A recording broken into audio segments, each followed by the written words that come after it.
Hey, what's up, everyone? It's Adar coming at you with another episode of Startup Engineering Daily.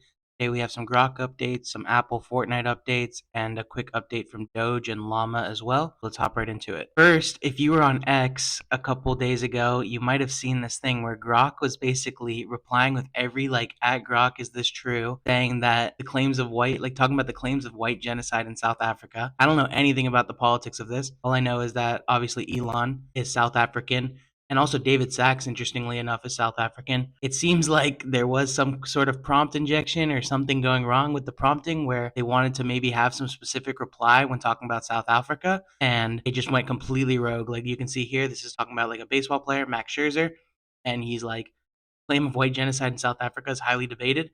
And this was happening everywhere. Pretty much every Grok reply for I'd say 3 to 6 hours was just talking about the white genocide in South Africa. So completely absurd. And then XAI came out and they said basically that at 3:15 a.m. an unauthorized modification was made to Grok response bot's prompt on X, but they did open source the prompts now on GitHub. As you can see, I'm not sure how much will be visible, but you can see they have the different prompts in these J2 file formats. They did open source the X algorithm a long time ago, but I don't even think it's been updated for years. So I won't be surprised if the same thing happens here. And obviously they're going to be hiding stuff, and you can't really trust X with this kind of transparency, but it is cool to have at least the fake transparency and at least get some insight on the technical decisions for the prompting. We'll have to keep posted on this. As you can see, in February of this year as well, there was some change that was talking about, I think, Trump and Elon being the biggest spreaders of misinformation when you ask Grok. And then they tried to fix that, and Grok was basically going rogue as well. So you can see Igor Babushkin, I think his name is, who I guess is the head of XAI, said that it was an ex OpenAI employee that did it. So you can't really trust these guys. Kind of the same feedback here. Let's hope this GitHub repo is maintained better than the algorithm. But it is entertaining to say the least, and also scary to know that these AIs are so relied on, but so easy to tamper with. Then we have Grace coming out and saying too that the text was most likely added via the post analysis tool, which isn't part of the prompt, but the post analysis tool is in the GitHub. So I don't know how valid this criticism is, but there's a lot of complexities here. That's why it's really hard to speak on things that you're not super well versed in. And it's also easy to lie if you are super well versed to the consumers.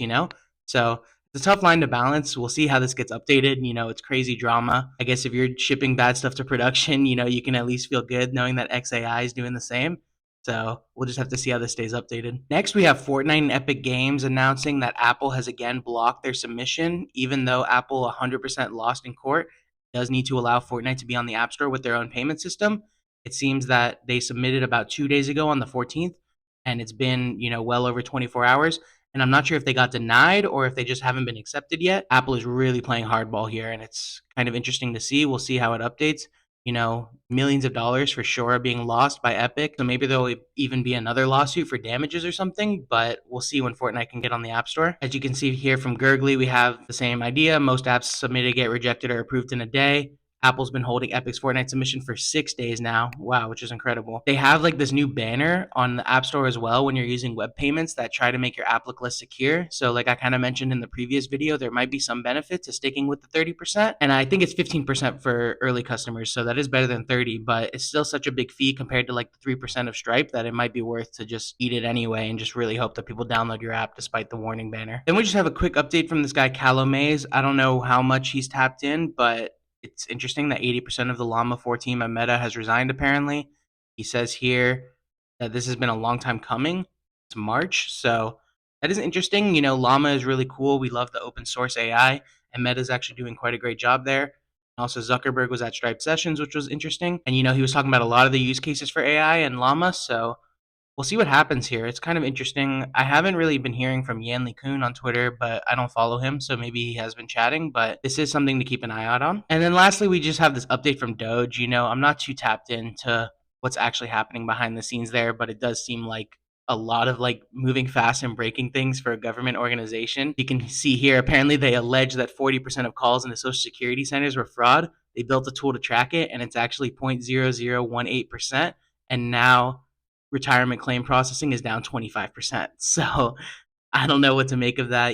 There is a lot of weirdness here, so much politics. These guys pretend that they're all about truth and facts, but they just really are about emotions and opinions. which I'm not mad at, that's how I am as well. But, let's just be honest about what we're trying to accomplish and actually use like our skills and software and all that to actually make the world a better place instead of like doing all these dumb experiments for no reason. This week's news cycle was kind of slow, but we'll keep you updated and we'll see you tomorrow. Thanks.